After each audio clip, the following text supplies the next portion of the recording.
Good evening. Thank you for taking time out of your busy schedules to hear about public schools and to learn about what vouchers are doing to them. My name is Roger Springman, and I work with the Stoughton Area Dems and Progressives. I'm going to be your host for the evening. Okay, I think people are kind of walking their way in. Any more people out there, Roger? Shall I go ahead and start? Is it okay to keep going, or should I wait?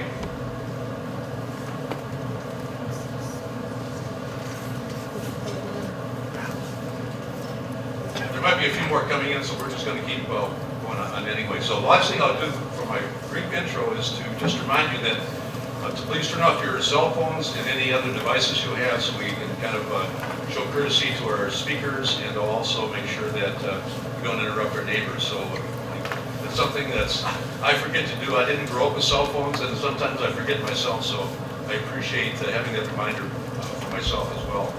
So vouchers, as you all know, have been in the news recently. We've had the appointment of Betsy DeVos as Secretary of the Federal Department of Education, and we know what she's said about vouchers. And here in Wisconsin, we also know that there's been some legislative discussion about possibly taking off the caps on the voucher system in the 2017-2019 state budget. So vouchers and what they are, what they've been doing, are still a big issue in our state. And in a moment, we're going to hear our speaker direct talk and energy into that topic. So we're fortunate to have such a well-known expert on school policy with us tonight. And we believe that you're going to find her knowledge and information on vouchers and what they've been doing simply amazing. I first heard Dr. Mead speak in Appleton last fall, where we had a crowd of, I think we just filled up the entire library that evening, but if I remember that correctly, probably 200 more people there. So it was a huge crowd, and Dr. Mead did such a fantastic job. I thought, wow, we've got to get her here. And so here we are about 6 months later, and thanks to the hard work of a number of people, we've got that to happen. So I'm going to take a moment now just to give some thanks and credit to a few people, and I'd like to have them stand up for recognition. So Linda Muller from the Stoughton Area Dems and Progressives. Wherever you are, Linda, I'm thinking you're here. I did see you. And then Ron Berger from Acton McFarland, wherever Ron is. There he is. Ron, why don't you just stand up so people can see you? You're not very loud here. Can you see okay? You're okay? Yeah, that's better. All right, that's better. Okay, I'll lean over some more. Hopefully I won't fall into it. Charlie Uphoff from the Oregon Progressives. So Charlie, there's Charlie, a well-known person here in the greater Stoughton area who's done a lot, and he's with the Oregon Progressives. And finally, Jeff Leverage from the Wisconsin Education Association Council, and he's also a resident of the Stoughton area. So Jeff, I believe you're here. I saw you a moment ago, so wherever Jeff is, we'll have Jeff stand up too. So let's give those folks a hand for making tonight possible. So, and the other thing that we were able to actually find out that a number of other organizations so much care about this topic and respect Dr. Mead that they decided to also co-sponsor our event tonight. So I don't know if we have any representatives from these groups here, but if they are here, want to stand up for recognition, that would be fine, and we would welcome that. We have the League of Women Voters. They are a co-sponsor of tonight's event. The Wisconsin Public Education Network, through Heather Bournet out of Sun Prairie. They've been a great supporter of public education. One of my favorite names of all times as an acronym, GRUMPS. GRUMPS stands for Grandparents United for Madison Public Schools. I just love that acronym, GRUMPS. So GRUMPS is a co-sponsor, and the last co-sponsor is Madison Monona Branch of the American Association of University Women. So they're not here, but again, we should give them a thanks also for helping sponsor them. So the format for tonight is pretty simple. You all have probably read the announcement about it. She will be talking from her PowerPoint program for nearly 50 minutes or so. And after the 50-minute presentation or thereabouts, we're going to have probably around 30 minutes or so of questions and answers. So what we'd like to have you do, we're going to just kind of let her cruise through her talk. And as you hear things that motivate a question, either write it down or just commit it to memory. And then what we're going to do after, if we can get our microphone stand system working, we're going to have you come up to our microphone and ask your question as she finishes her talk in a short while. And so hopefully we'll get that technology figured out and get that up and running here shortly. So an equally important part of tonight's program is this. When Oregon Progressives, Acton McFarland, and the Stoughton area Dems got together and thought about tonight, the one extra thing we wanted to do is this.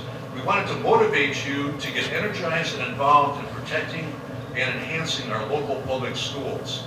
And it's so important now because of what's going on around us in the world, and in America in particular.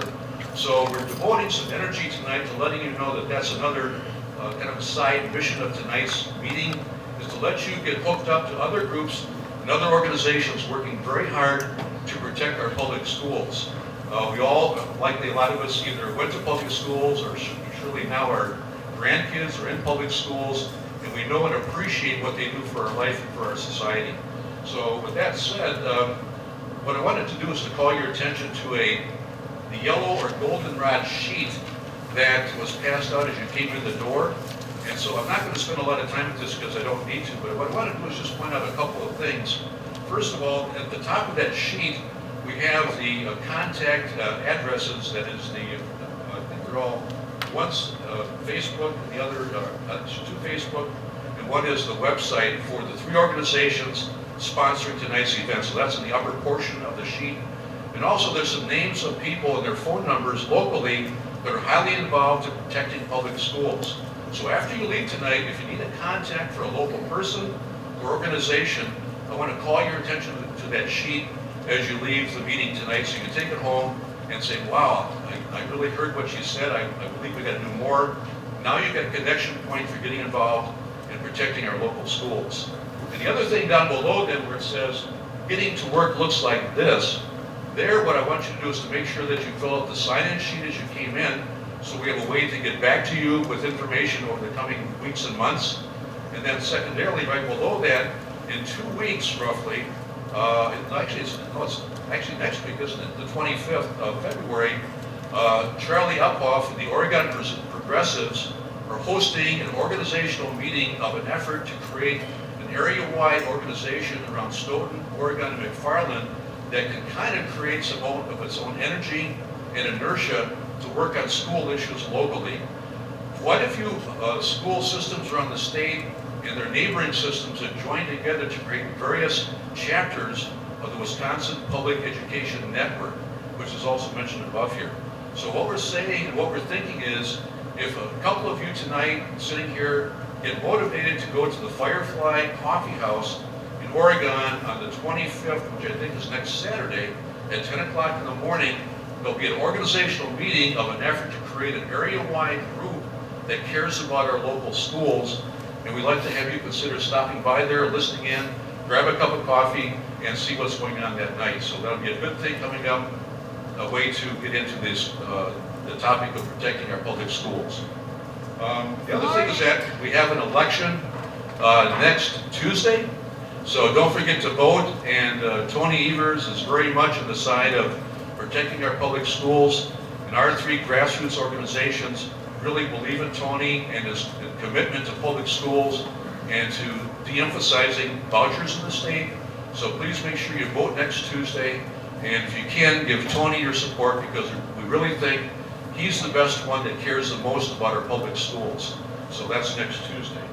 So I think that's all I'm going to say on that, and there's some other options down below there, but I think that gets you started on how to get involved and make a difference for your local public schools. So with that, we're just about ready to dive into the program. And so I'm going to be introducing Dr. Mead now. And as I was chatting with her a moment ago, it turns out that many years ago, and I won't say how many, Dr. Mead worked in the Stoughton area as part of the CSA 2, as I recall, Technical Services Chapter and Servicing Unit. And she always timed her visit here so she could go to Fosdol's and get a cup of broccoli soup with a hard roll. And if I had known that, I would have brought one tonight for her, but I think we're going to have to do that later after the program's over. So she has fond memories of being in Stoughton in this area years ago. And after she left this area with the work that she did for the CSA 2, she eventually migrated to Milwaukee at the UW Milwaukee for a couple of years. And then for the past 18 years, she's been at the UW-Madison in the Department of Educational Leadership and Policy Analysis, School of Education. That's a major mouthful, but she's done that for 18 years. She's well known as a regional and national expert on vouchers and the voucher movement and legal issues affecting public schools. So with no further ado, let's welcome Dr. Mead with a round of applause. Thank you.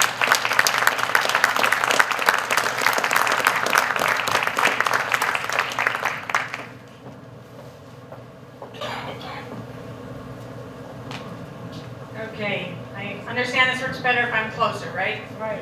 So you let me know if you're not hearing me. But thank you very much for being here. It always makes me feel both humble and inspired to see people turn out to talk about education on a busy weeknight. And I'm thrilled that you're all here, and hopefully I can share with you what I'm thinking about, and then hopefully answer some of your questions about issues about vouchers. As the title says, as various privatization schemes have popped up in the last 2 decades, it's gotten me to think a lot about that idea of what in fact is public, about public education, and if we follow issues of privatization, what is at stake? What is the cost? Not just monetary costs, but what are the costs to us as a collective, as a body politic? And although of course I've had lots of education by now, when I think about that, the honest truth is that the person who's most influential on my thinking about what in fact is public about public education is that guy. That's my dad, Wilson Henry Fisher, who, by the way, farmed near Fulton when I was born, but you can see, then he was on the school board in Lanark, Illinois, and you can do the math and figure out how old I am. That's from my senior yearbook. But Dad talked a lot about public education, and he talked about the necessity of public schools in relation to a democracy. There were 8 of us kids, and so he cared a lot about education, but not just for us, but for the community. And he talked about that a lot at the table. And he talked about the importance of doing things together and making sure that everyone had available to them educational opportunities. And so when I think about not only what I learned in my education, but what I learned from my father, I think of there being 5 aspects of publicness. Now there may be more, and you can suggest some others to me, but these are the 5 that I think about. And I'll walk through them quickly, and then I'll unpack them for you. So public purpose, public funding, public access, public accountability to communities, public curriculum. So public purpose, public funding, public access, public accountability to communities, and public curriculum. So let's start with the first one. Public purpose. This is that lesson that he taught us about it being essential to a democracy. And in fact, it's so essential. I see that some of my slides are slipping off the bottom there. Sorry about that. But it's part of what we call the commons. And it's this idea of there are some things that we do better collectively than we do independently. There was a time, historically, when education was solely a private interest. But our great-grandparents and our grandparents recognized that that really didn't work very well if we wanted to make sure that everybody was educated. And so it became part of our Constitution. Now, people think of a Constitution as just that dusty old document, but what it really is in each of the 50 state constitutions is the piece of paper that a group of people used to constitute a government, to say what the government was for and why the government existed. And I think it's pretty remarkable when you think about it that way, that not only the people of Wisconsin, but the people of every state in this union decided that a primary purpose of state government is in fact public education. Notice the language there, it says shall. It doesn't say may. It doesn't say if there's enough money hanging around. It says shall. It's a primary purpose for state governments to exist. And so that's really important, of course, in terms of how we think about that public purpose for public education. Public funding, of course, is how we demonstrate that public purpose. We invest together in order to reap the collective benefits together. And that, of course, recognizes that we all benefit from that investment. Whether I have children, I have 3 daughters, next year I'll be an empty nester, so that'll be fun. But my investment or the benefit that I gain from our local public schools is going to continue even after my daughter graduates. Even if I had no children, I still benefit from my neighbors' children being educated. We are truly all in this together. And so because we benefit together, we invest together.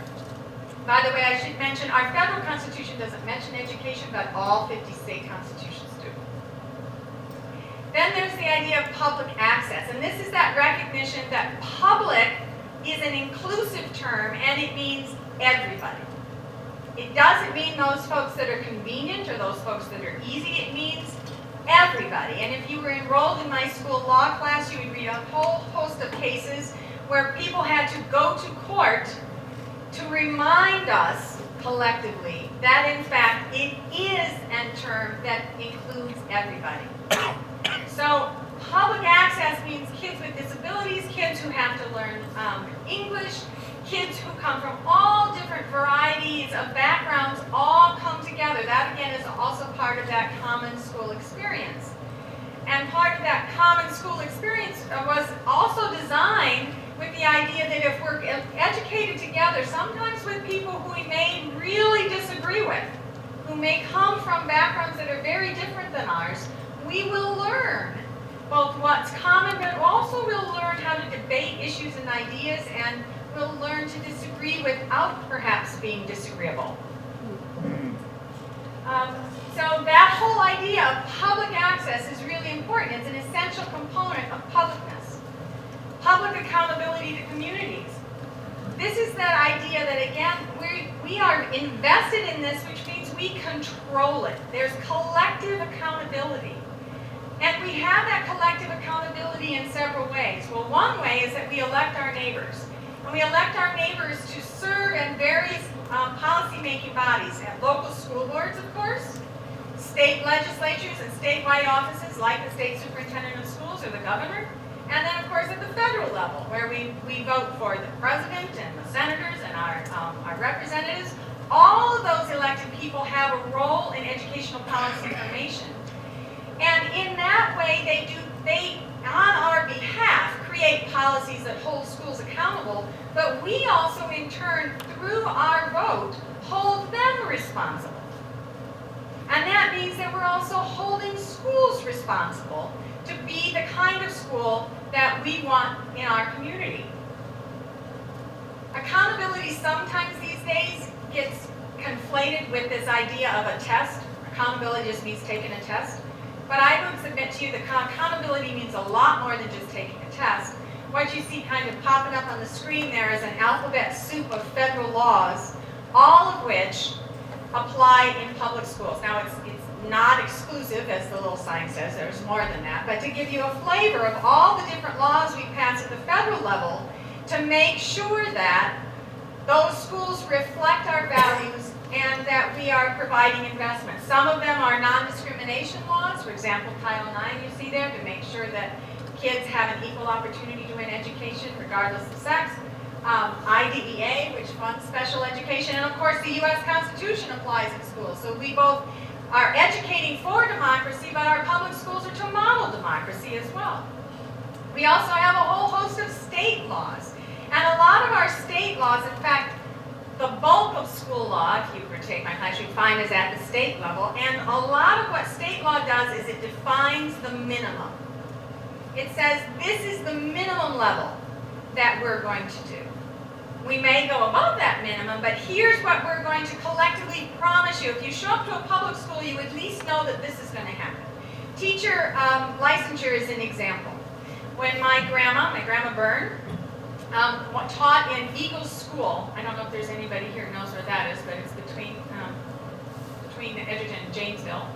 And she taught in that school, and when she became a teacher in the early 1900s, all she had to do was pass a test. That's all you had to do to be licensed in Wisconsin. And if you passed the test when you were 16, you could be a teacher.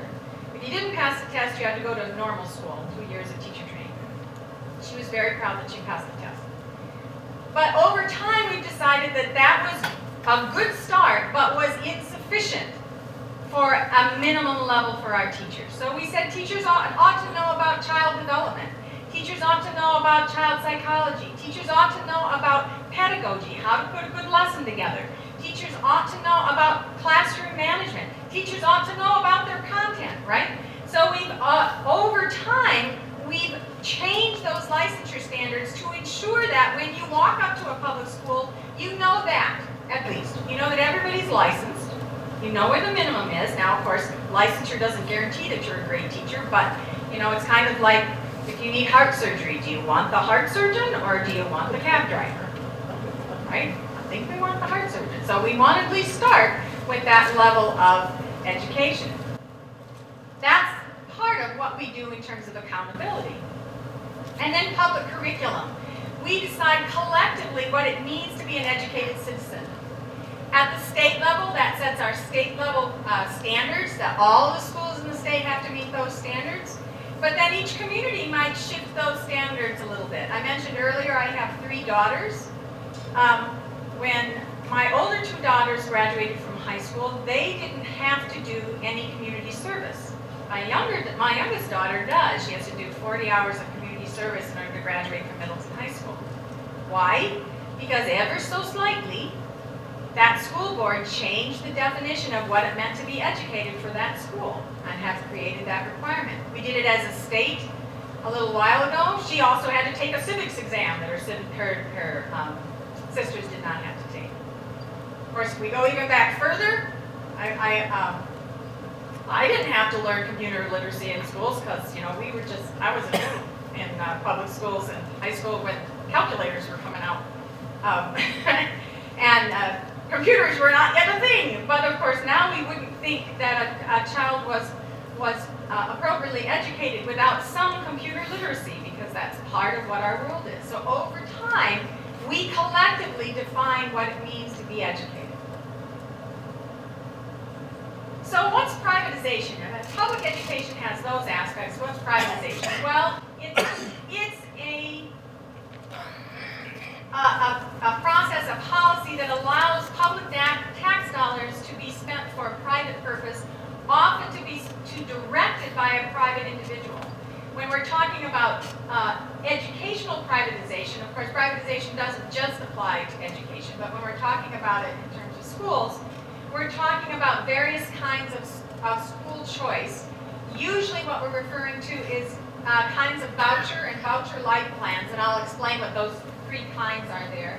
And then we're also talking about charter schools, particularly when those charter schools are authorized by an entity other than a school board, and they're operated by a company, perhaps a for-profit company. So again, all of these things depend on what the state legislatures say they are. But one of the things to understand is the difference between vouchers and charters. And although I could introduce you to some literature that makes a pretty powerful argument that even charter schools as public schools can be and has been questioned actually by some charter school folks in litigation. But in general, we think of charter schools as public and voucher schools as private. So that's the biggest distinction. So voucher schools are private schools that elect to participate in a voucher program established by a state. And charter schools are schools that are a special kind of public school that are authorized. Most in this state are authorized by school boards, but some are authorized by other entities. And so depending on who authorizes them, and depending on the state, they exist by means of a charter contract, and that contract establishes accountability provisions, and if the school does not meet those accountability provisions, the charter can be either revoked or non-renewed at the end of that term. one of the things to keep in mind, though, is that both of these things, a voucher program and charter schools, are creatures of the legislatures that created them. And that means that charter schools in Wisconsin are not the same as charter schools in Illinois or charter schools in Michigan or charter schools in Minnesota. It depends on what the legislature said. So the legislature sets the terms for those schools, and that's what they are in that state. But what's common is that they trade compliance with the general state laws for compliance with a particular charter contract. Although charter schools cannot be relieved from federal laws. They have to comply with all federal laws that other public schools do. Voucher laws, too, depends on the state that decided them and what conditions they put on participation for that voucher school. So voucher program in Wisconsin is not the same as the voucher program, for example, in Arizona. So it just depends on where you are and what the legislature has said, which of course makes it complicated. How often or how frequent are they? Well, most states do have charter school laws. The states with X's are those states that do not yet, but of course that could change at any time. These are the states with voucher laws, and I'm just going to show you how they've accelerated. We are home to the first voucher program in the country, the Milwaukee Parental Choice Program, passed in 1990. And as you can see in that first decade, the 90s, we only had a few very small voucher programs in a few states. In the next decade, you can see we added a few more. And then just since 2010, we've added several more. So the speed at which voucher programs have been enacted has picked up. The Nevada program, just to be clear, it was enacted, but the state Supreme Court invalidated it. Now, whether or not the legislature will go back and try and cure those problems that the state Supreme Court said it had, we'll wait and see. But right now, its program can't be enforced. Those voucher and voucher-like programs come in three types, predominantly. And the first type is the one we have here. And that's what we call a traditional voucher. So the statute sets some certain amount of money that the child then can use for tuition. In our state, that voucher is full payment of tuition unless you're in high school and make a certain amount of money. But otherwise, full payment. And you can see the voucher amount, $7,323 for elementary school, $7,969 for high schools. And then we have a new special needs voucher program that's $12,000 a student if you have a student with a disability. The next thing that we also have is not a voucher, but it's also a different kind of subsidy for private education, and it's a tax deduction. And you can see the amounts there, up to $4,000 for a student in K-8, up to $10,000 if their child is in high school. The two other voucher-like programs that we do not have in Wisconsin are a tax credit scholarship program. Again, it kind of rose by any other name. It accomplishes the same goal but with a slightly different mechanism. So what happens there is that instead of, if you owe $1,000 in taxes, you could direct a portion of your taxes, $200 say, into a scholarship account, which then pays for those vouchers for kids to go to private schools. A different way of doing it, but the effect is the same. And then the newest kind is the education savings account.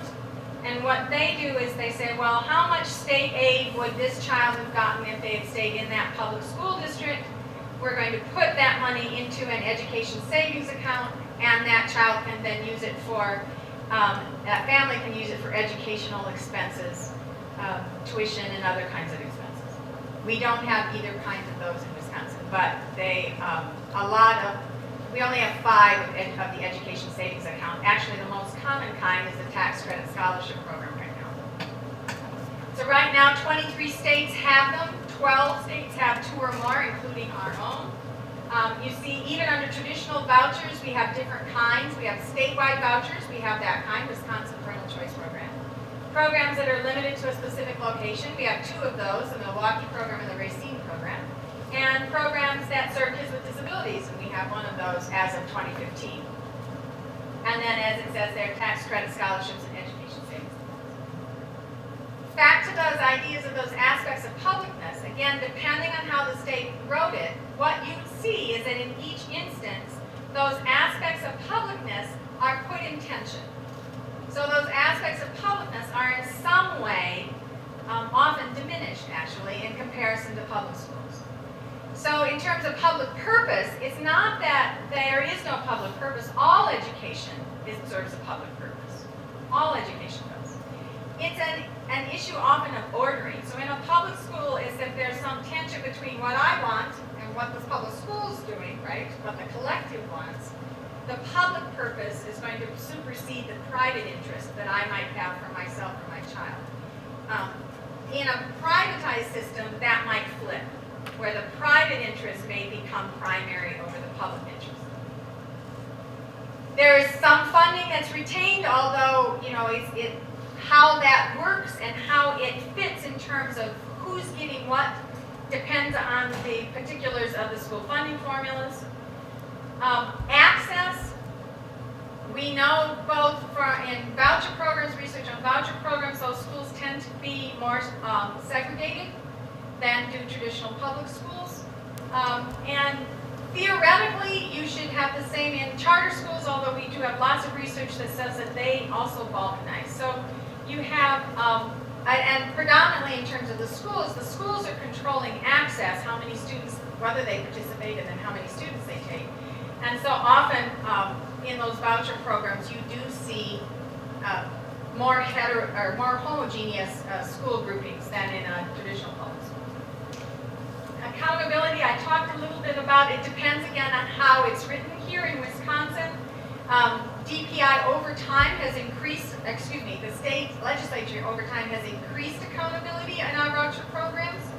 And actually we have probably more strings attached than most voucher programs. There's testing here where we are required our voucher schools to take the same tests, although the stakes for those tests are not the same. So even if everybody does poorly, nothing will happen to that voucher school. Federal and state laws don't apply, or they don't apply at all, or they apply differently because they're private schools. Private schools don't have to follow the same rules. And they're completely shielded from vouchers. So if you think that the school is doing great things, you have no way to express that formally, but you also have no way to express it if you think that your money is not being well spent. In charter schools, there is more public accountability, but that often depends on who is the authorizer. And those authorizers that are not public schools are more shielded from voters and may be completely shielded from voters depending on who they are. And I'll show you some of our special authorizers and you'll see what I mean. That some of them, if you wanted to cheer them on, you have no way to do that with your vote, but you likewise don't have any way to intervene if you think something is not going well. In terms of curriculum, private schools have to promise to do kind of the what you would expect, reading, writing, arithmetic, science, social studies, but what they do in those buckets is up to them. Now obviously if they're being tested by the same tests, there's a kind of a press to follow some of the same kind of guidelines, but they get to control what the curriculum is, the school itself, whereas in a public system, of course, you have those statewide standards. And in charter schools, they have the curriculum defined by the statewide standards as well, although charter schools often have a particular curricular focus. They don't have to, but they often do. So what's school choice look like in Wisconsin? Well, we have a whole lot of public school choice in Wisconsin, and you can see all the different kinds there, including statewide open enrollment. Chapter 220 is being phased out, so that was our integration aid, and that is going away. But we have a lot of private school choice as well. So the Milwaukee Parental Choice Program started in 1990, the Racine Program in 2011, the statewide program in 2013, and also the private school tuition tax deduction in 2013, and then the newest one is the special education voucher program. Still in Wisconsin, the vast majority of kids are educated in public schools. Now this slide is from several years ago. It's a DPI slide. based on 2013-14 data, so it's actually out of date, and there's a lot more. The band for voucher schools is much bigger, and conversely, the private pay is smaller because we now are paying for more of those kids, and even the charters is about the same. There's not a whole lot of difference in that, but you can see that still the vast majority of kids in Wisconsin are educated in public schools. So let's talk a little bit about vouchers and the Milwaukee Voucher Program. And because it's the oldest, it gives us kind of a place to turn to see what happens. What you see on the screen right now are the original provisions or requirements of the Act. So when it was passed in 1990, it permitted 1% or about 1,000 kids from Milwaukee public schools to attend private non-sectarian or non-religious schools that were located within the city's limits. Students to be eligible had to have come from families with incomes of no more than 175% of the federal poverty level, and that was true throughout their enrollment. The schools themselves had to remain more private than public, meaning that they could only take up to 49% of their student body population by means of a voucher. And finally, the voucher was about $2,500.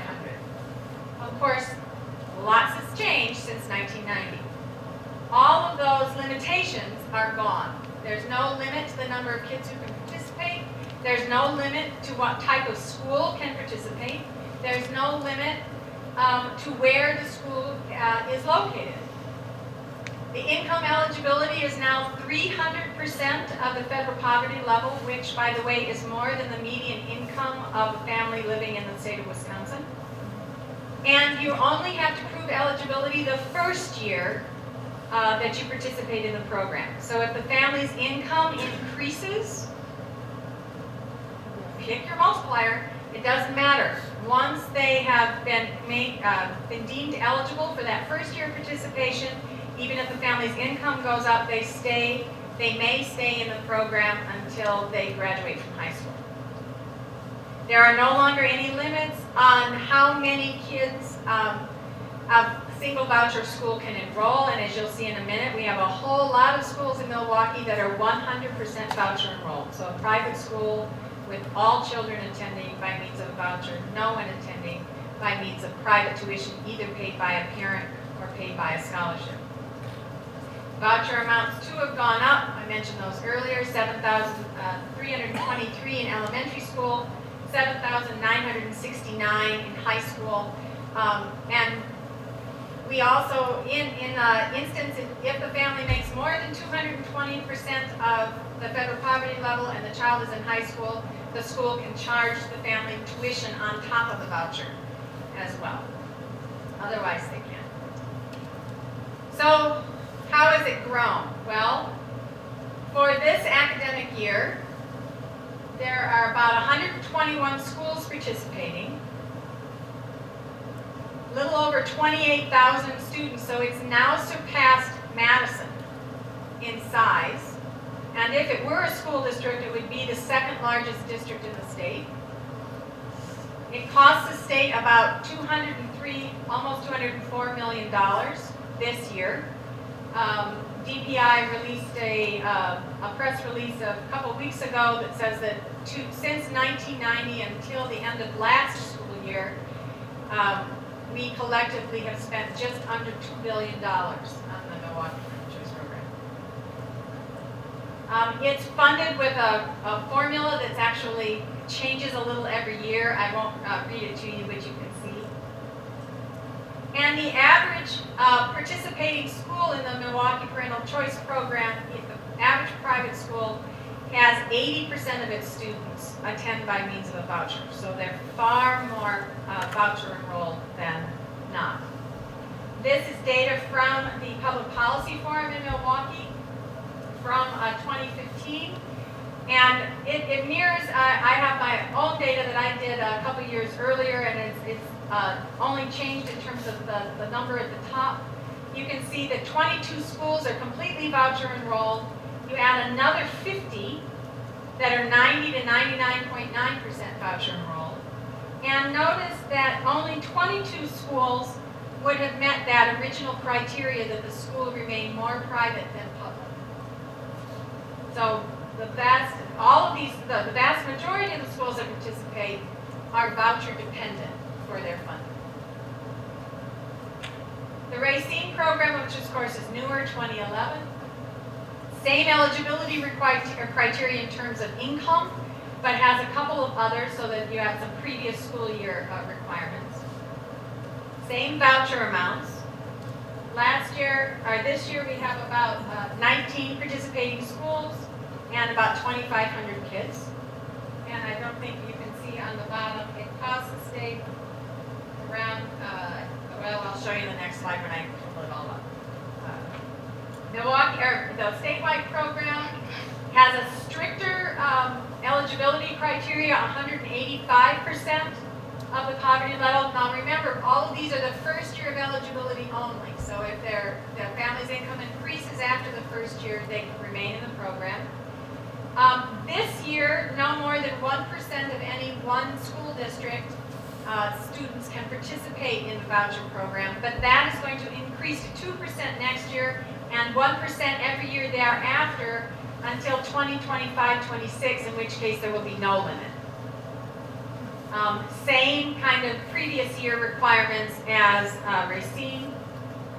Voucher amounts are the same. 121 participating, is that right? Private schools, about 3,000 kids, and cost the state about 18 million, I believe. Notice too that the majority of kids in the statewide program were in private schools to begin with.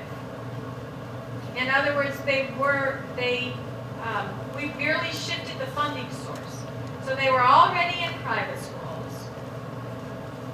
Before participation in the voucher program, someone else paid the tuition, either their parents or a scholarship. Now the public pays their tuition by means of the voucher. The special needs scholarship program is in its first year. And so this one's different in that there's no income limit. It's all related to having a child with a disability. The voucher amount is $12,000 regardless of how much special education that child may need. I should also mention that our special needs scholarship program doesn't require the private school that accepts this voucher to have anyone on staff with special education expertise, nor are they required to implement the IEP that the student has to have to get into the program. IEP stands for Individualized Education Program. That's the plan for what special education an individual child will get. 19 schools, about 206 students, and cost the state $2.4 million. So if you add up those voucher programs, there you can see the statewide 22. You see that this year, this academic year alone, we're spending about $247 million on voucher programs in the state. If you add to that the tax credit, tuition tax credit deduction, which is another form of subsidy for private education, that adds another $12 million of tax revenue that we don't have because of that tax deduction. And so that means in total we're spending about $259 million this year on subsidies for private education. At the same time that we still haven't caught up to the cuts that we endured at the both through the recession and particularly in 2011. And as you can see there, according to the Wisconsin Budget Project, we're still about 12.7% behind where we were in 2008 when you adjust for inflation. So the features of the biennium that we're finishing up right now, 2015-2017 biennium, maintained revenue limits. I'll explain what that means in a minute because that's very important.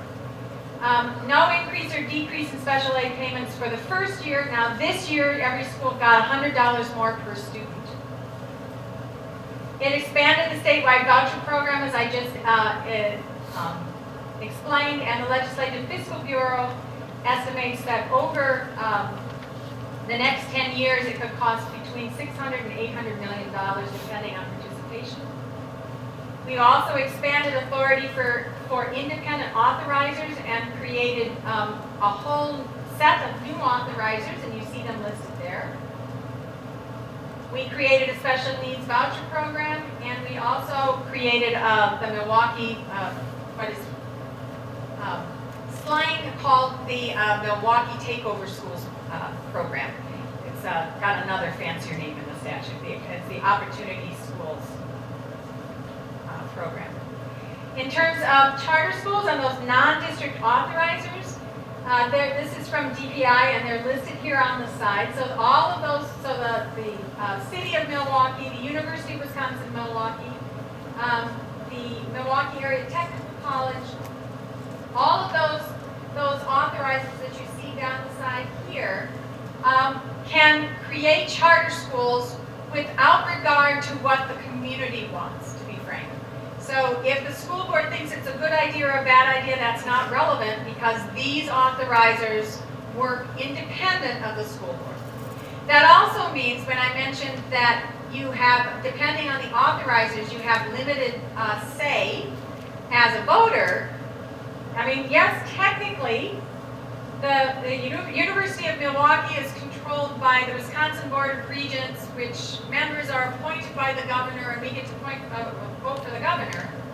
But I think it's pretty hard to follow that chain, right? Because of course, when you vote for the governor, you're voting for a whole lot of things other than who he appoints to the regents and what the regents might do with Milwaukee, what Milwaukee might do as a charter authorizer. So you have very little input as a voter to any of these special authorizers. And these authorizers have the authority in many cases to place a school anywhere in the state. So that's where they can place the schools. Moreover, many of them have unlimited authority. In other words, they can place as many schools as they want, wherever they want. And again, you have limited authority. Now, often when you hear someone say this diminishes local control, one of the things that I would encourage you to think about is that whenever you hear that something diminishes local control, what that really means is that the power of your vote just got chiseled away. It means your ability to influence what happened just was diminished in some way.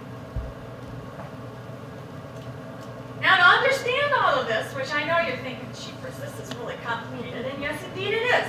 And sometimes I think they do that on purpose, because when it's really complicated, it's hard to argue with what it is that you are concerned about, because you're trying to figure out what you're concerned about, because it's so complicated.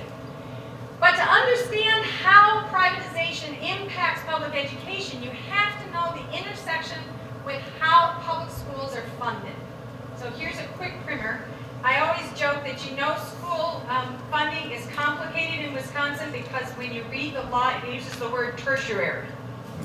So if we're using a word like that, not primary, secondary, we're already to tertiary, we're in trouble. So we start with this notion of the bulk of the money that goes from the state to the schools is in what we call our equalization aid formula. And it's based on this idea that we have this fixed amount of money. So I'm going to use this box as my metaphor. So it says a fixed limit. We call it the revenue limit or the revenue cap. And that sets a fixed amount of money that's available per pupil in a district. Now to make it even more complicated, that revenue limit in Stoughton is different than the revenue limit in Oregon, is different than the revenue limit in Madison, and you get the picture. So there's not one revenue limit for the state. But I'm going to use an average. Into that box, that funding box, and it's a bound system, there are two sources of funds, state aids and local property taxes. And we have a system that's meant to equalize, that recognizes that not all school districts are in the same position in terms of money. That some school districts can tax themselves at a low rate, but because they're wealthy, that low rate of taxation yields a whole lot of money, right? And when that low rate of taxation yields a whole lot of money because they are property rich, then they get less state aid because they can get their money through local property taxes. On the other end, when it's a property poor district, that recognizes that, again, just because of math, if they tax themselves at a high rate, if they don't have a lot of money to begin with, the multiplier still means they don't get a lot of money at the end. And so those districts get more in state aid and are less reliant on local property taxes. But again, it's a bounded system. So if you increase state aid, property taxes go down if you keep revenue limits static, if you keep revenue limits the same. So if revenue limits are held constant, even if the governor says, I'm putting more money into state aid, which he is in the second year of the biennium, it doesn't go to schools.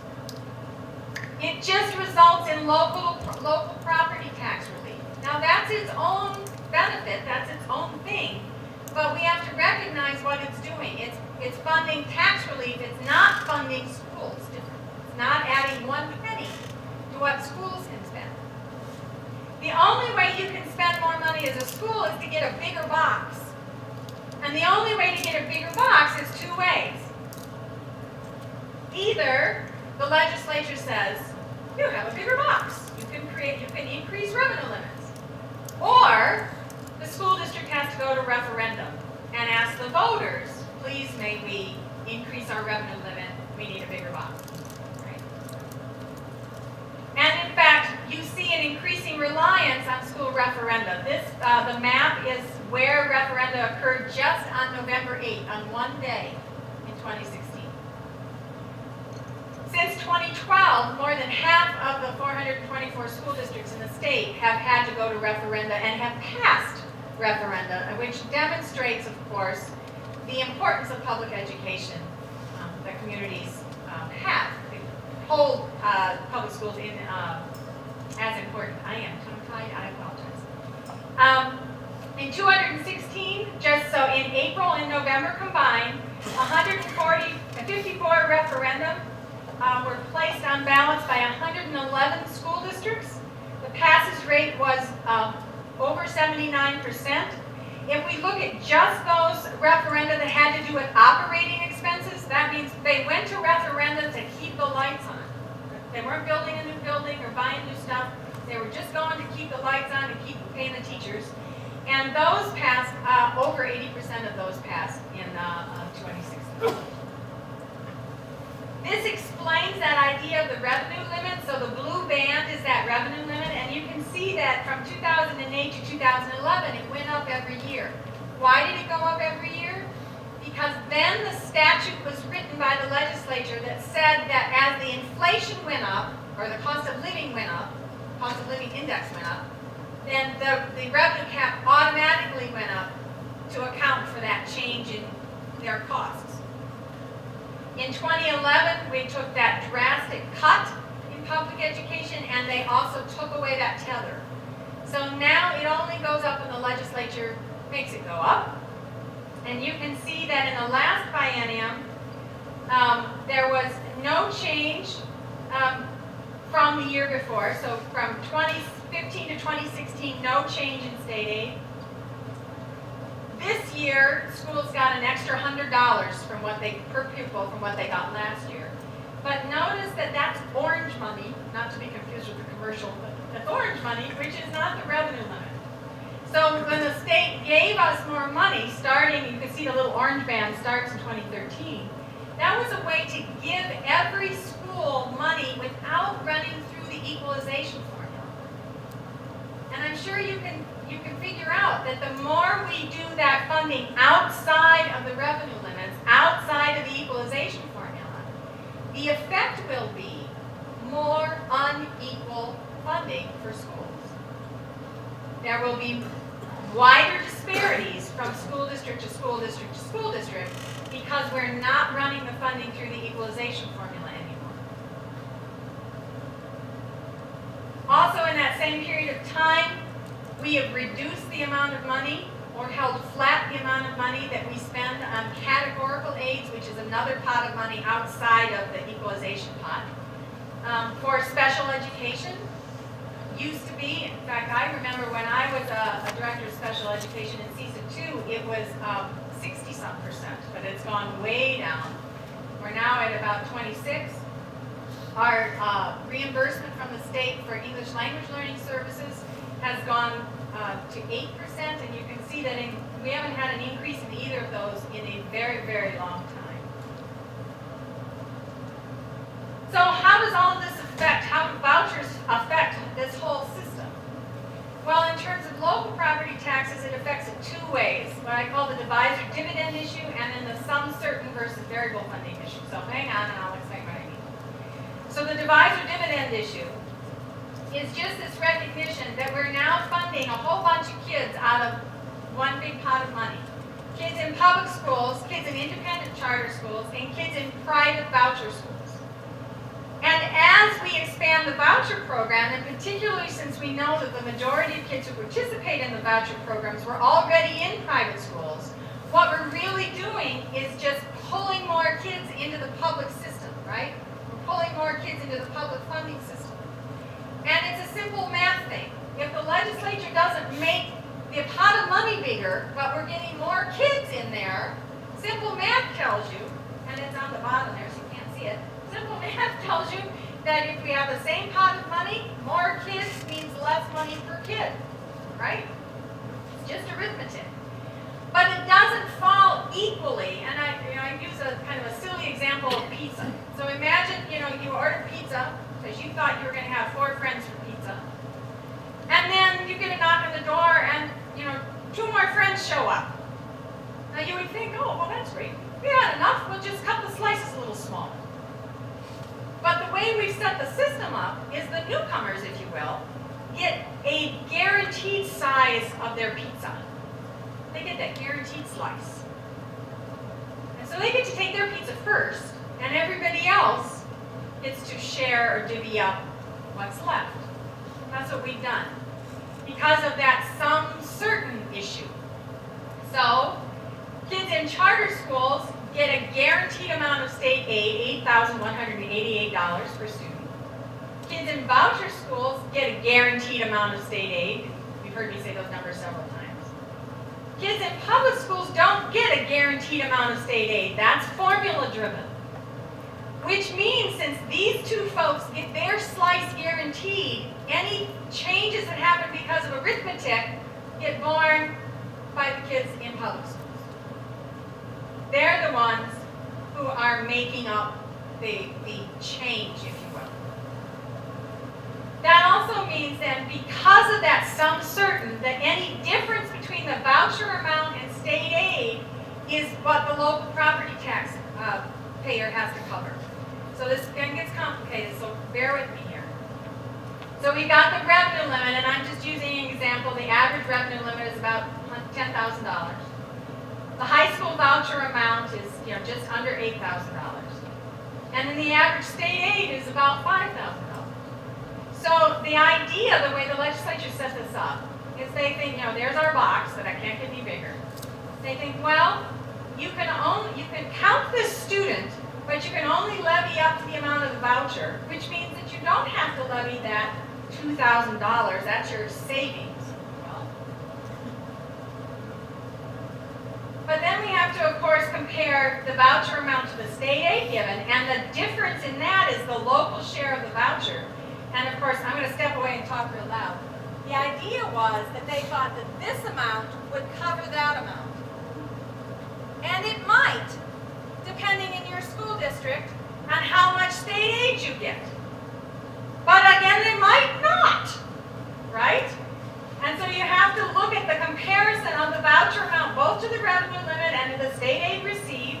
And in my example, $938 would be the difference that the local taxpayer would have to cover for the student who was previously in public school and shifted to private school. So they'd have $938 that they were subsidizing that voucher that the state aid didn't cover.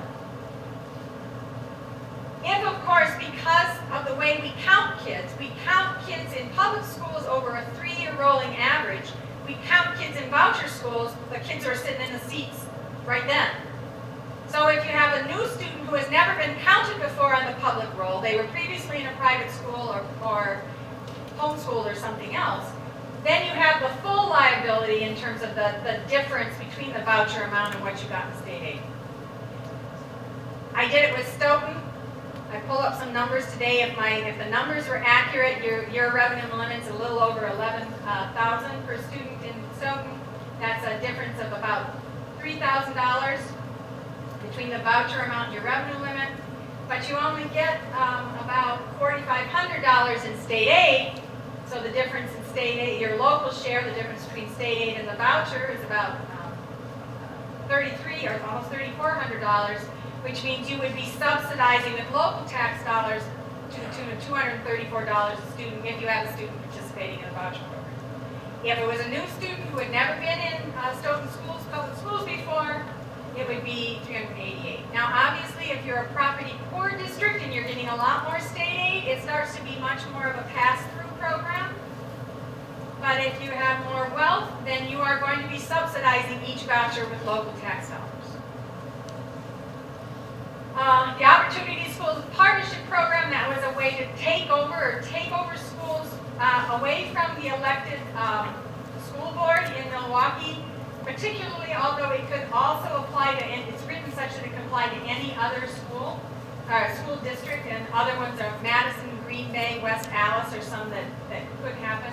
Actually, interestingly enough, Milwaukee met the criteria, but now they don't this year because actually their scores have improved, and so it's not being implemented right now. But if it were to be implemented, the county executive would take over a school or schools, and they would convert them, as it says, to an independent charter school or give them to a private school to operate, which I think is interesting. You give a public school to a private school to operate.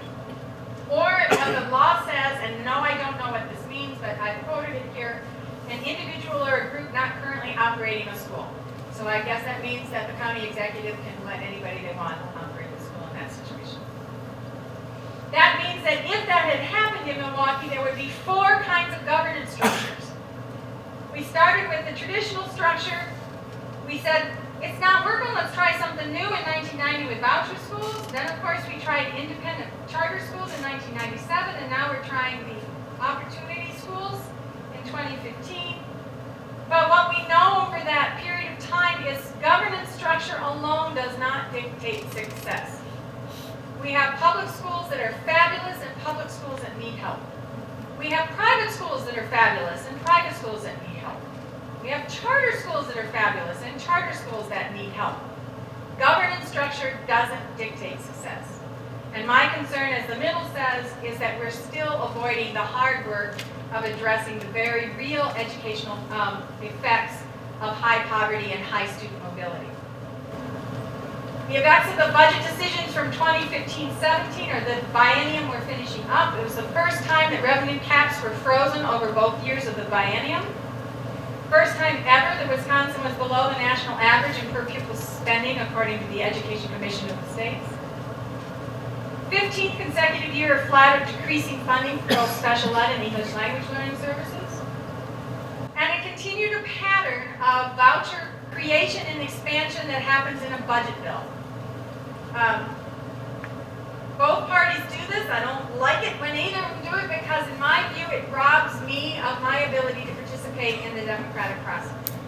Because what that means then, and think about this, not one time with all of these voucher programs have the people that you and I sent to the state legislature, our state senators and our assembly members, our state representatives, they have never been able to vote yes or no on the voucher. It's always been rolled into a budget bill, which means they get one vote for the entire budget, which of course covers roads and parks and prisons and everything that the state does. I don't like that. Silly me. I think new programs ought to be standalone bills, so if they can't withstand sunshine, then they ought to go away. But they ought to be something that we can debate in order to decide whether or not we want it, not hidden and buried in a big, huge budget bill. And still, I think we're neglecting the effects of poverty, and a lot of these decisions have made our property poor districts even more vulnerable, and I think that's important. So what about the proposals for this time? Well, I'm happy to say, I'm sure you've read the newspaper, that there's a proposed increase, and that can only be a good thing. Whether or not it's enough, that's something that we need to debate. The majority of it is in a per pupil payment. As I'll explain in a minute, that means it's not through the equalization formula. In total, it's about $649 million over the 2 years of the biennium. The biggest change for public schools is in the first year, there would be $200 more of that orange money from that one graph. So we'd add $200 per pupil, but not through the revenue limits. Next year, we'd add 204 on top of that. So by comparison for fiscal year 19 to fiscal year 17, that's $404 more than schools are getting now per pupil.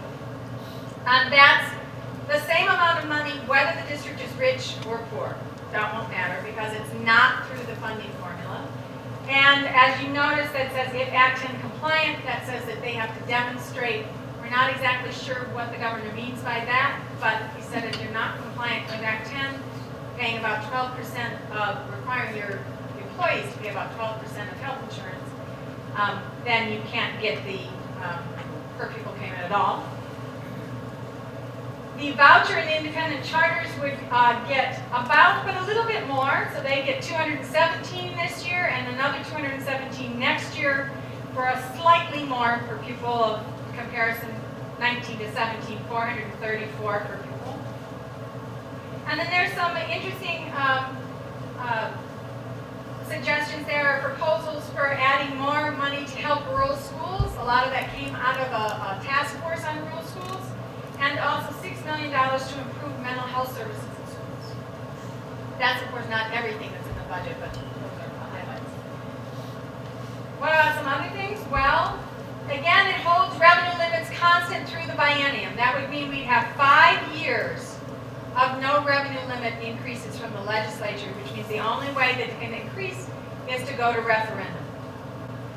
No increase for special ed, no increase for English language learners. It would also eliminate teacher and administrator license renewal, which would have the effect of making folks be lifetime renewed. Right now, they have to show continuing education, in other words, that they're keeping up to date every 5 years in order to maintain their license.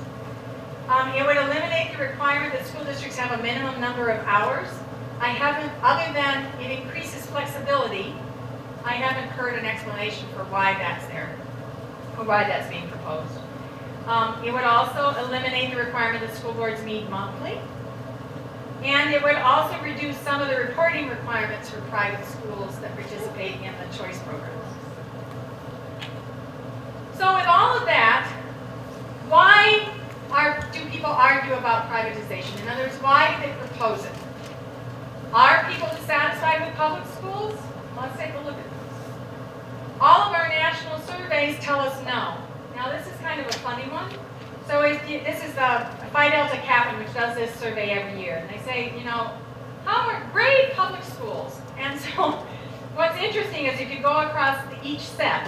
So the first set says, great, how are public schools generally across the nation? Not so good. How are they in your local school district? Oh, they're quite good. And how is the school that your child goes to? Oh, they're very good. There's a little disconnect there, right? So that means that kind of the messaging that public schools are failing has hit home. That's kind of evidence of that in the first part. But actually, folks who have their kids in public schools are quite happy. Voucher favorability, for some reason they didn't directly ask it this year, but last year's survey, when they did, the answer is no. One of my colleagues suggests that the reason that we're seeing voucher light programs and tax credit scholarship programs and education savings accounts is because folks have figured out that the word voucher has a taste that people don't like, and so they have new names to try and make it more attractive to folks. You've also heard the same thing where some people have started to refer to public schools as government schools. And, you know, I gotta say, since I believe in Lincoln and government is of, by, and for the people, that's fine with me. Right? Those are public. So, are people dissatisfied with public schools as a general rule? No. Now, does that mean that all public schools are fabulous? Of course it doesn't. We've got to do work. But, you know, you have to attend to the problem that you got. Are public schools, in fact, failing? Well, the best research on that, I think, and there's lots of research other than just Chris and Sarah Lubienski's work, but this book, I think, lays it out really, really well. And what they demonstrate is that actually public schools outperform private schools, charter schools, And even when you control for who's taking the test, score at about the highest in the world. Not something you usually read about. And that's because most of the time when reports are given in the newspapers, they are giving what we call aggregate scores that don't control for who is taking the test. In fact, there was a report in the Washington Post just yesterday, I think, or maybe it was today, that on 3 other national measures, the United States ranks in the top like 5 in 3 different other measures other than test scores. But to illustrate that, here I pulled one of the graphs. This is 4th grade reading. And the red line is where public schools perform, because that's what we're comparing them to, right? And so when they compared the scores on 2 national data sets, the National Assessment of Educational Progress and the Early Childhood Longitudinal Study, they found that, in fact, in the aggregate, when you're comparing apples to oranges, it's kind of like comparing a high school football team to the Packers. Yes, they're both playing football, but you have to account for all of the other parameters of who's playing before you compare the 2, right? Same thing here. When you report just in the aggregate, when you're comparing apples to oranges, then it appears that all of those systems are doing better than public schools. But when you control for student demographics like poverty, you find that, in fact, the picture flips. Now all the bar graphs are below the line, meaning all of those schools do worse than public schools. And in fact, those little dots, those are important to academics. That means those were statistically significant results. So are public schools failing? No. How about research on vouchers? We've had vouchers in Wisconsin now for over 25 years. If vouchers were always doing better, we would know. And in fact, we know just the opposite. The studies of the Milwaukee program over 10 years, and in fact, we have studies from other systems that show the same thing, that when you pair kids and compare like kids in both systems, there are no significant differences between them. They do about the same as their colleagues or their peers in public schools. One of the studies that voucher advocates like to point to is a study that said that kids in Milwaukee in voucher schools were 4 to 7% more likely to attend college. But you have to pay attention to what we call the limitations. Notice that the results were based on only 44% of the kids that started the study. So imagine if 56% of you got up and walked out, and then I polled the 44 that remained.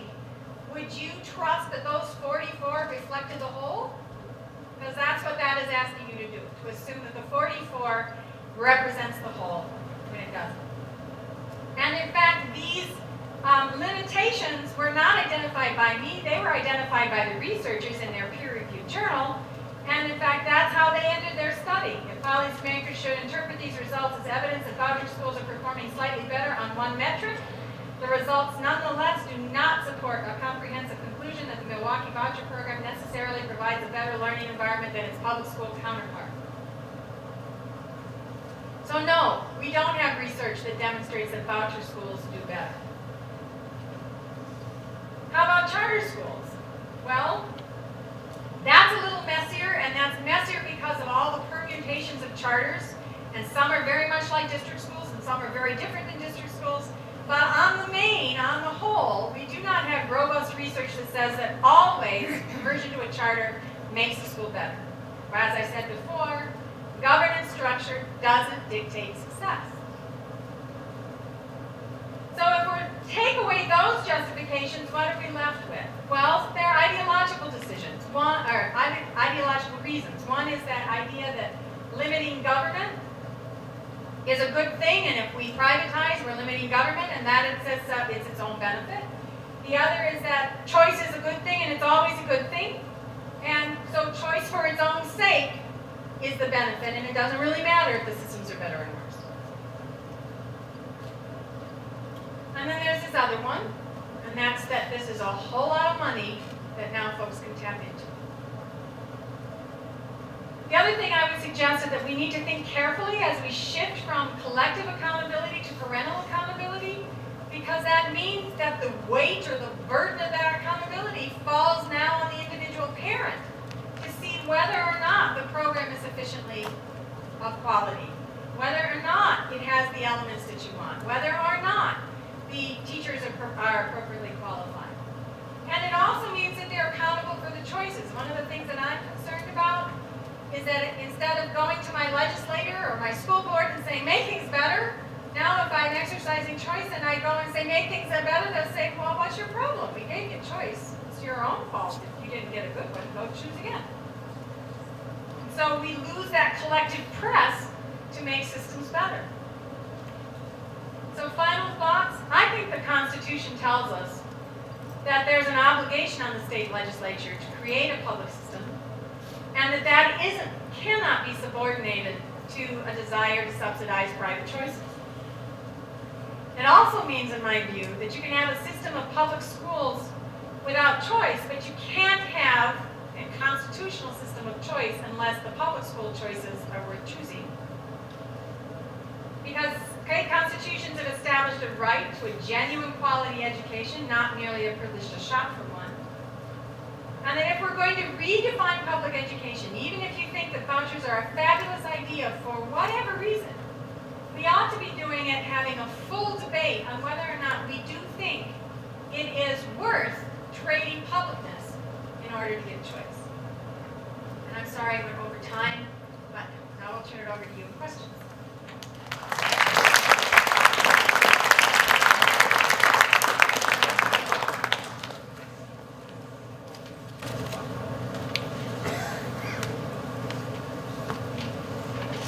Roger had asked me to help facilitate some questions and answers.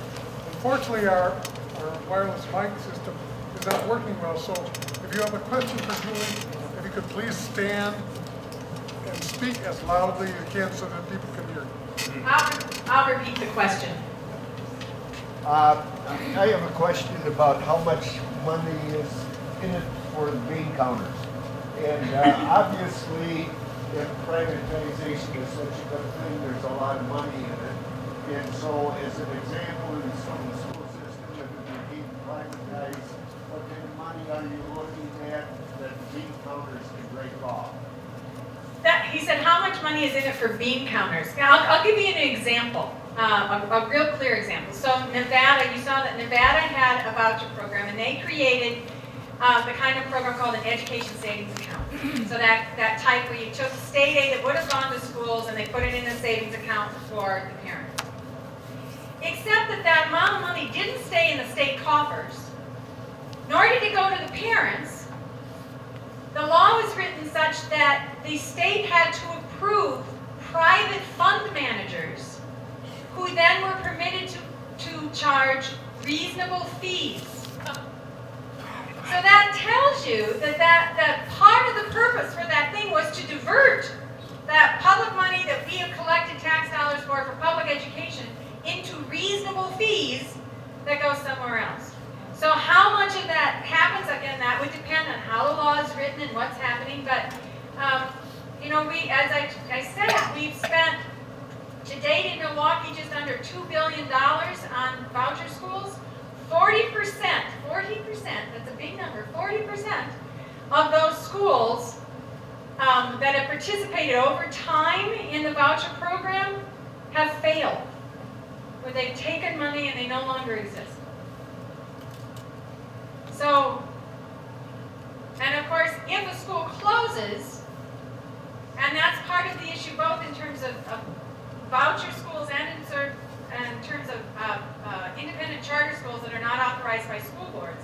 If the school closes, the public system picks up those kids, right? I mean, and we have instances in Milwaukee and other places around the country where schools close precipitously in, the middle of March. We had one here in Milwaukee that closed, I think, like in the middle of December. And without notice, literally the kids came to school, the teachers came to school, and the doors were locked, and there was a note that the school was closed. And so then all those parents have to scramble to find a new place for their kid and all of that. But so how much is going to bean counters depends on how they write the law. but I think it's fair to say that that's part of the issue. I'm also really concerned in terms of charters. There are a whole lot of for-profit charter management companies, and let that sink in for a minute. That means that public money that's spent for charter schools, or spent for education, they're designed so that there's enough left over that it goes in somebody's bank account. Even if it's my bank account, I think that's wrong. Maybe I'm silly and you can debate with me about that, I get it, but it seems to me that the only people who ought to be profiting are the kids, right?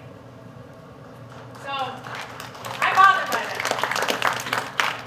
But we do have the situation there. I have some colleagues who have written an interesting paper about how those management companies profit, and it's a really interesting thing. Often there is a relation with another company that manages properties, and so they get it through high rents. And there are even situations, they tell a story where, because of the way the state statute was written, not in our state, in another state,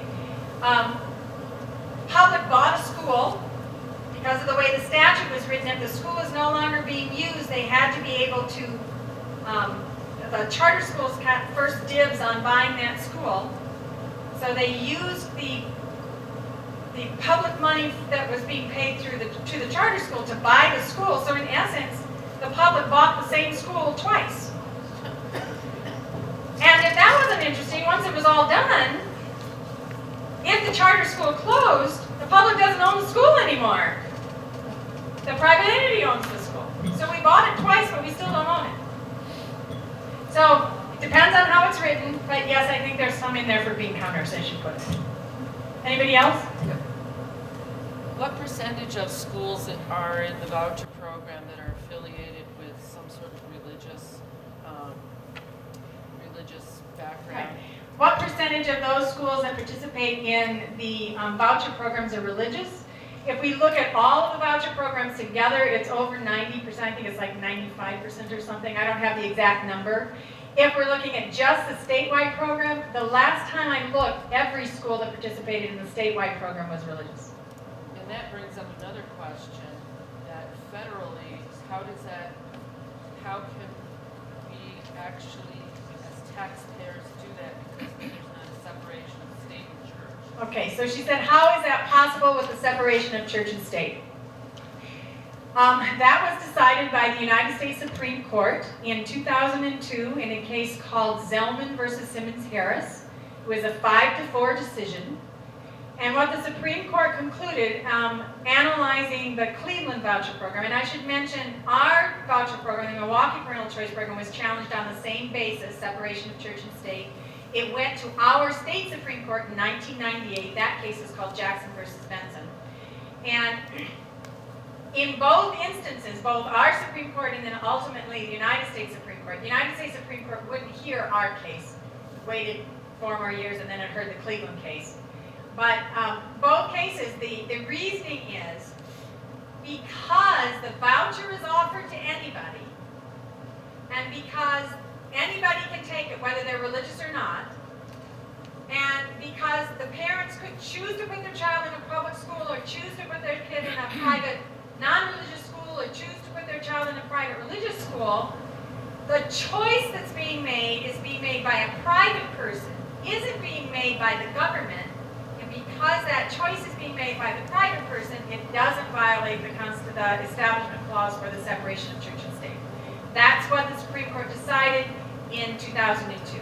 So that's what, first our Supreme Court in 1999, which is if you look at the voucher enrollment, you'll see that it was very small until 1998 after Jackson versus Benson, and then it shot way up because then religious schools could participate. One more follow through then. What do you think about the idea of lobbying our legislation to begin to tax churches?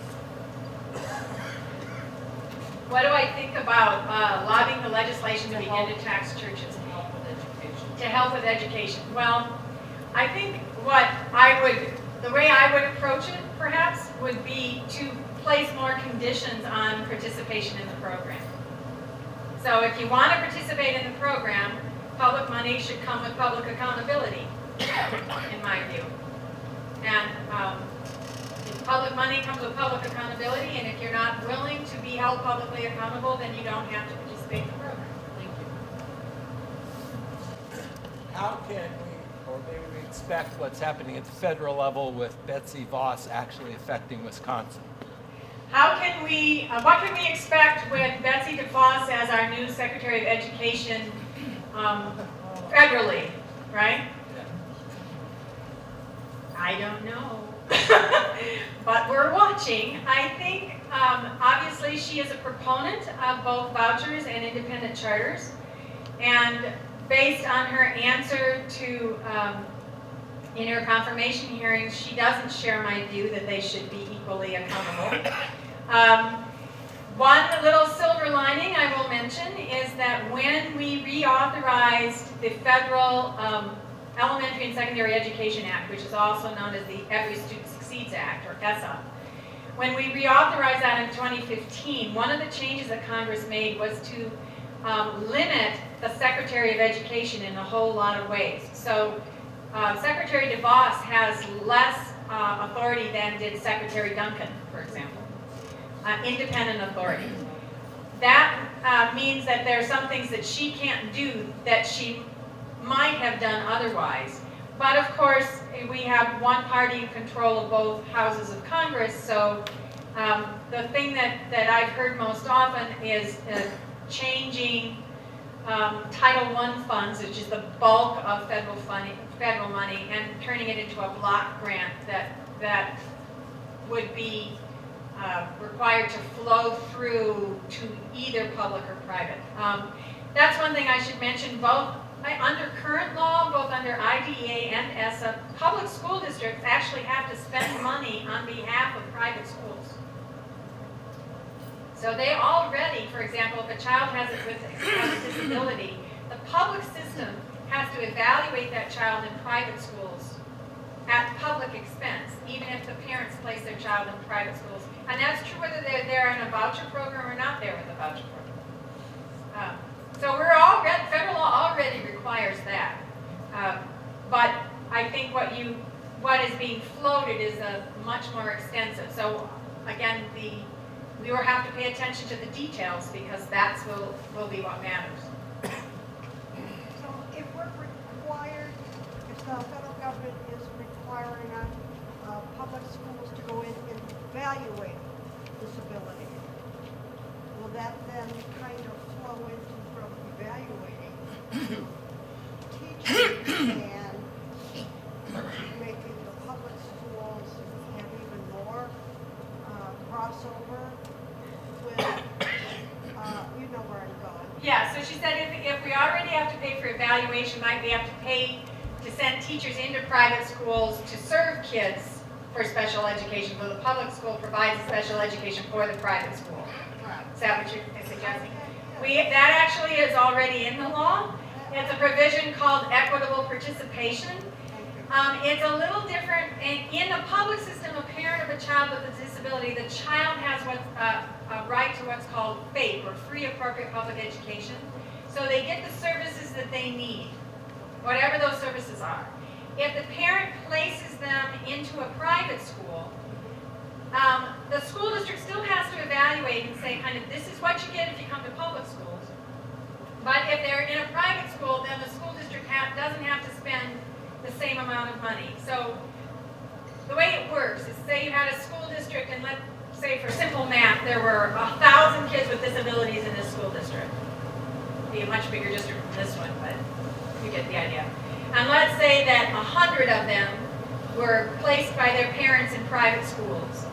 That would mean that the public school system would have to spend 10% of their federal money, only the federal money, not the state money, not the local money, but the federal money that they get for special education would then have to be spent on those kids collectively in private schools. But those kids collectively aren't going to get every service.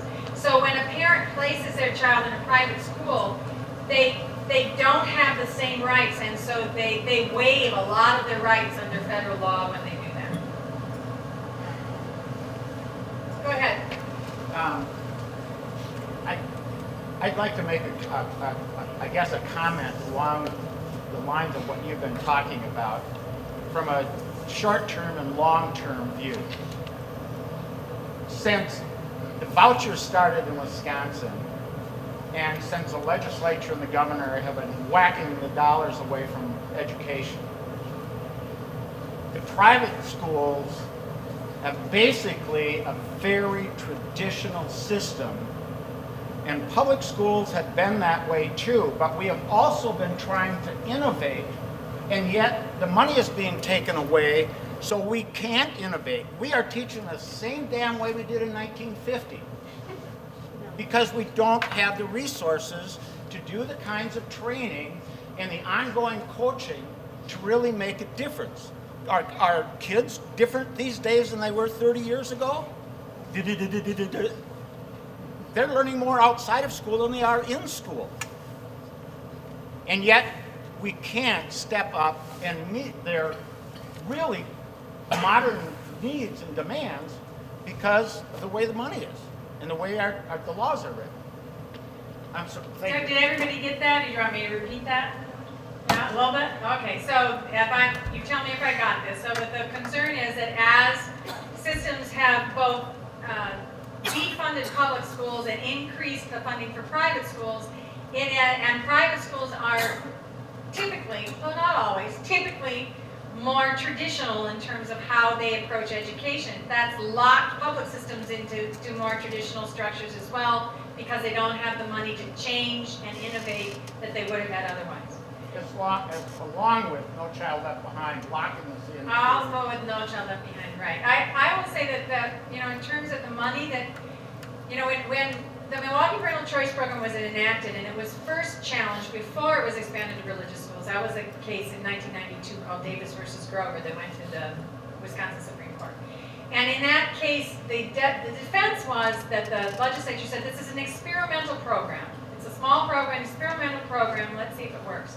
And you gotta, I'll give them that. We didn't have any voucher program and to test Milton Friedman's idea that he came up with in the 1950s. And so, had governance structure alone worked, well, woo, that would have been lovely, right? That would have been a nice quick fix. But that experiment has failed. I would say we know the results of that experiment. It didn't yield better results. What we'll never know is what would have happened had we reinvested that money in what research tells us does work. It's not easy, it's not simple, but research is very robust, telling us that 3 things matter. Highly qualified teachers, a rigorous curriculum, and sufficient resources to implement it. We'll never know what that $2 billion would have bought had we focused it there. Go ahead. For the voucher schools that are virtually entirely voucher schools, the 22 that are 100% and another 50 that are about 90%, do they get any other funding? For the voucher schools that are 100% voucher enrolled or nearly 100% voucher enrolled, do they get any other public funding? Or private? Or private funding? Yes, and in fact that's what makes it hard to tell. A lot of them have foundational support. Some have support from parishes or churches that subsidize the education. And then you also get the in-kind services that aren't counted. So we have a state law that public systems have to provide transportation to private schools, and so that cost isn't factored in. You have the equitable participation that I was talking about with federal law, both under IDEA and under ESSA, that those funds have to be spent in private schools. Those aren't usually counted. And then there may be other sources, either foundational support or private charitable support. So yes, they do have some other sources of funds. So, sometimes you'll hear people say, well, the voucher is much cheaper than the revenue limit. And it's true that there is a difference between the two, but that doesn't mean that the voucher is the sum source of all funding. And so it actually becomes much trickier actually getting an apples to apples comparison of how the money is being spent. But the voucher schools don't have to provide many of the same things that public schools have to do. So they're relieved from the costs of those expenses, special education being probably the most costly. you had a question? Yeah, I don't think the general public really understands the mass amount of information that's out there.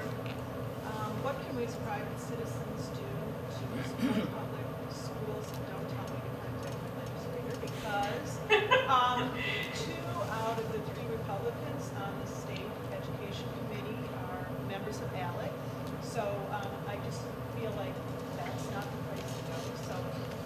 Okay, so the question was, she thinks that generally people in the public don't understand how this works and don't understand what vouchers are doing or aren't doing, and how can you get the word out, right, to those folks? Well, I think you're doing it now, right? Coming to things like this, we've seen in the state since 2011 a marked increase in the number of grassroots organizations that exist to champion public education, and they're increasingly noisy.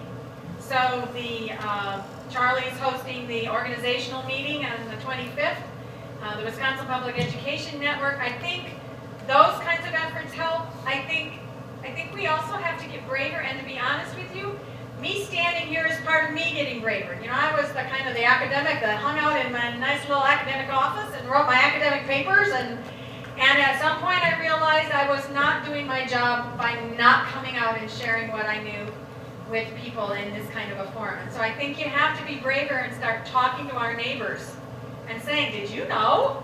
And helping people to know and helping people to understand.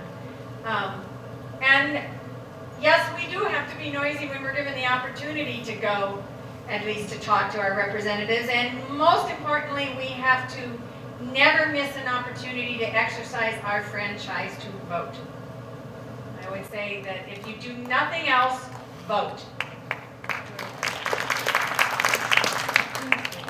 Here and then the lady in the front and then the gentleman in the back. You said that 40% of the Milwaukee voucher schools have failed, and then the public schools got the gift. What happened to the money? Did the money follow the kids, or did it just go by?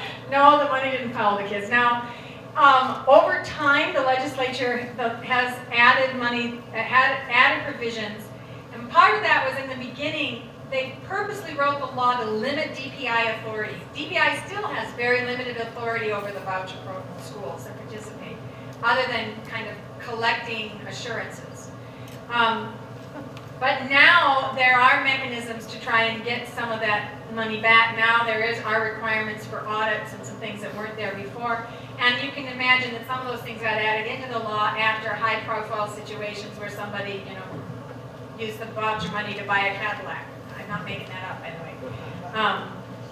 So you may not get the money back, or you may get the money back, but I will tell you this: if a child leaves voluntarily or is kicked out of a voucher school and goes back to the public school doesn't get the voucher money that year. Now there's a quarterly requirement, and so if the person leaves in the middle of the year, the voucher school won't get the full amount of the voucher for that child that left.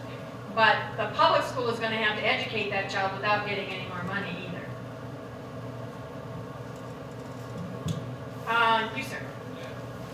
First, thanks for coming tonight and speaking in Stoughton. It's nice for our community, especially when we have sort of a highly contested school board race right now. We have 8 candidates running for 3 positions. That's so, wonderful. Yeah, I'd I feel rather like, have a highly contested race than one where there's no contest at all. So Yeah, that's great. I think we all feel that way. And I happen to be one of the candidates, and I've been running on sort of a platform saying that I would like our school board to be sort of a rallying point for our community to get people more excited about defending public education. But I guess I'm sort of putting that statement on trial here because I'm curious how you feel, or do you feel that a school board can be, or members on a school board can be in the position to gather the community in support of public education, or do you feel a school board has a role in doing anything like that? I do, and in fact, I've been really inspired by school board members across the state doing exactly that. So in the last biennium, for example, if you went on the Wisconsin Association of School Boards website, I believe it's there. Might be a couple other places, but if you send me an email, I'll show you where the links are.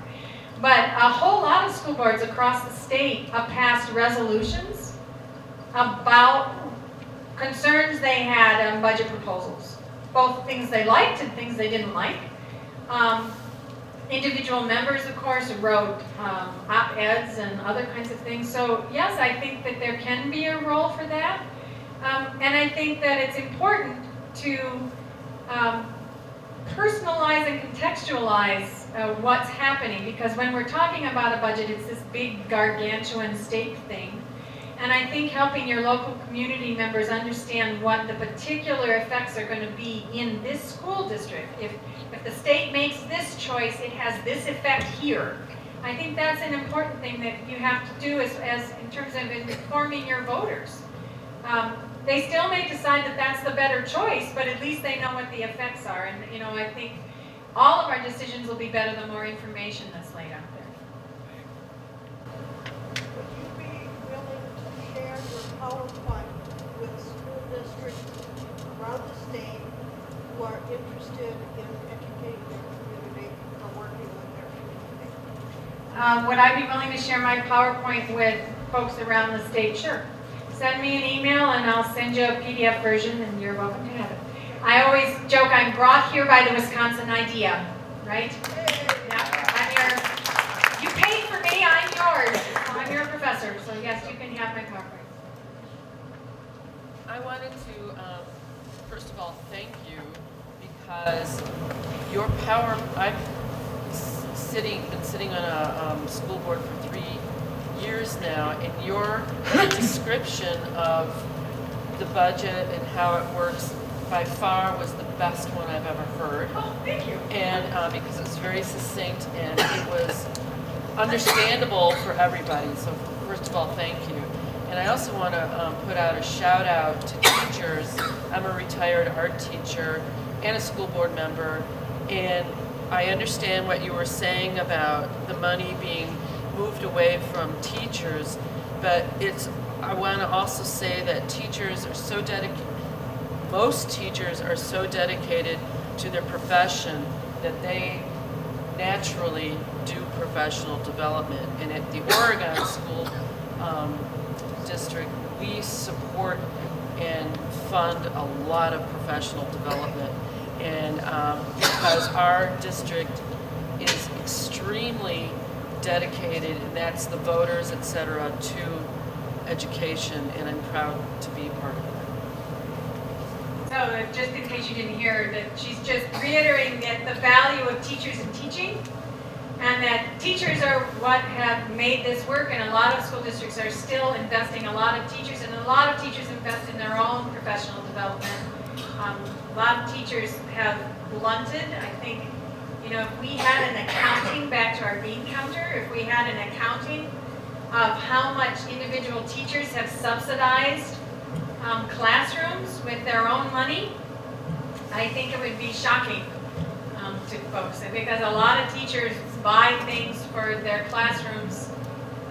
I mean, I'm old enough that I can remember that when a student supply list did not include Kleenex and tissues, when schools bought that.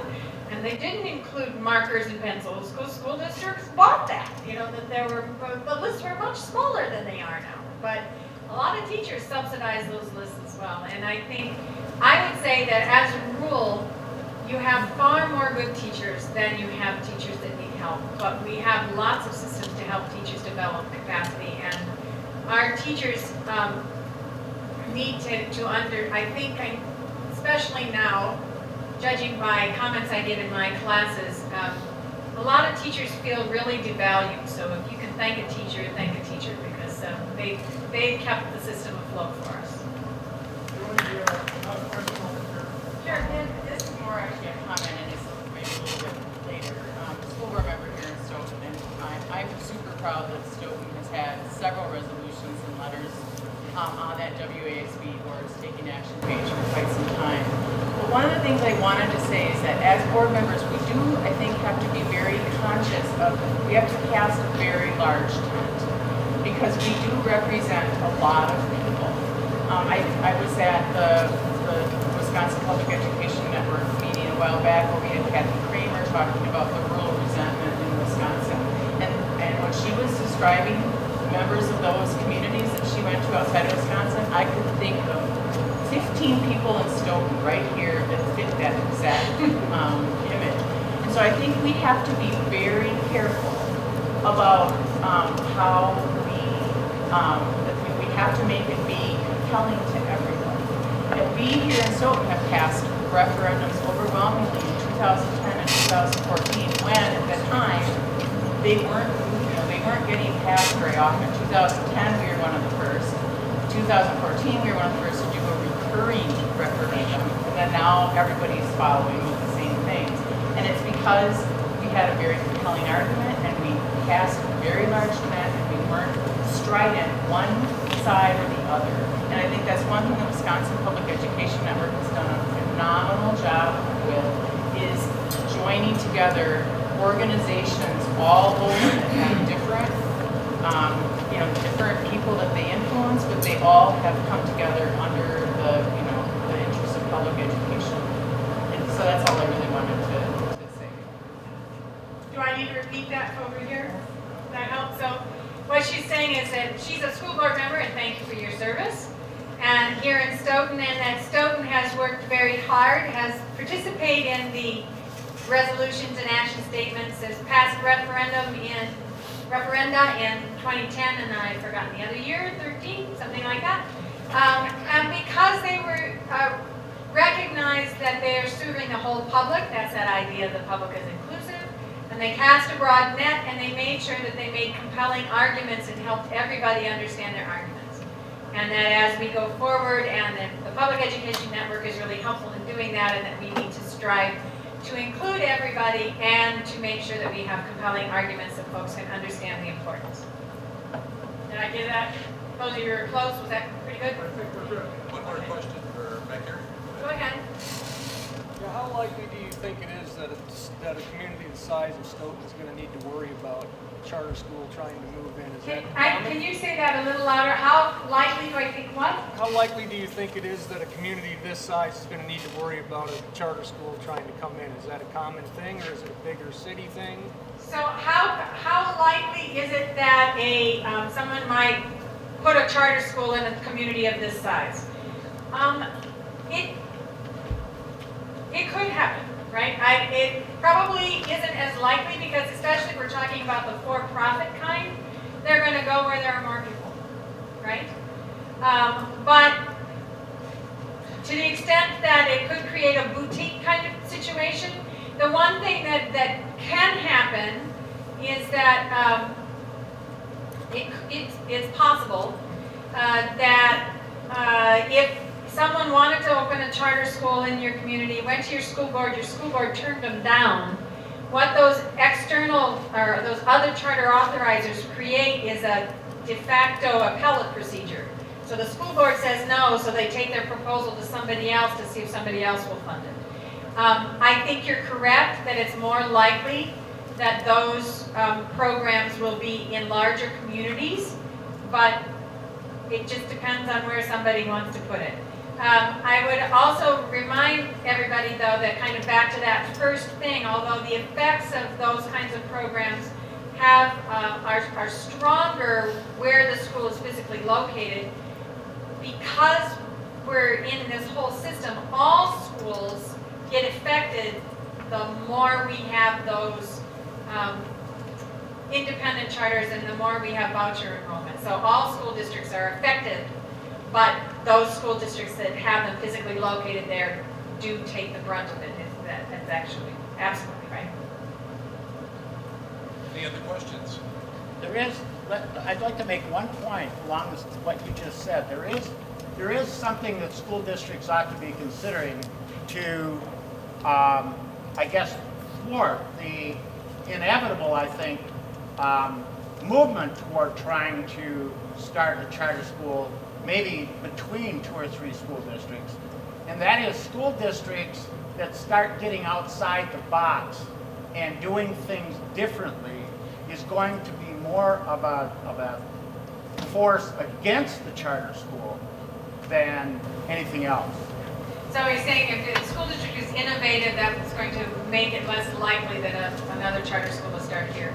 I would also say, and actually a friend of mine and I wrote a piece several years ago where we laid out what we thought folks should adopt in terms of principles for being a charter authorizer. And it's actually, it could be adopted by a state legislature, or it could be adopted by a charter authorizer, but I think that's also something the school district should think about. What would it mean if we're going to charter a school? Under what conditions? So that they have a set of principles to judge any proposal that they might get. And then they also might think about if they have a persistent problem, maybe they want to put out a request for proposals with their own teachers of how could we solve this. But, you know, one of the mistakes I think we made in the 1990s is we put all of our innovation money, if you will, most of our innovation money. If you wanted money to try an innovation, you had to declare it a charter, rather than creating a general pot of money that if somebody had a good idea, they could tap into this pot of money to try a good idea. That lasted about 5 years until Yeah. the private charter got into business. Exactly. So I think we need to think about, I mean, because you can innovate without declaring it a charter. But sometimes folks do that because they want to tap into money that's available if it's called a charter. Let's give Dr. Mead one more round.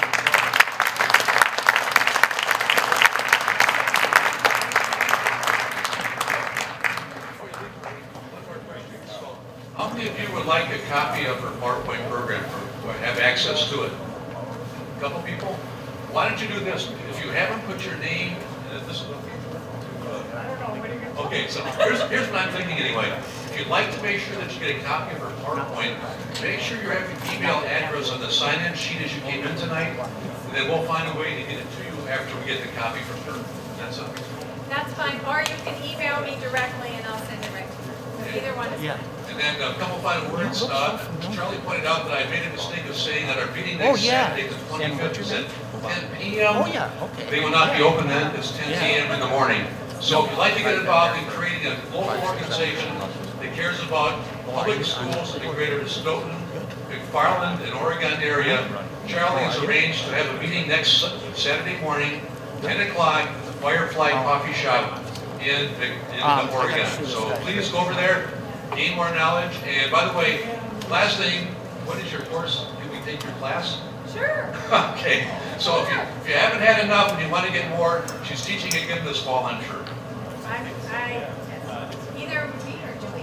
Yes, come take a course. You can look for auditors if you want to audit.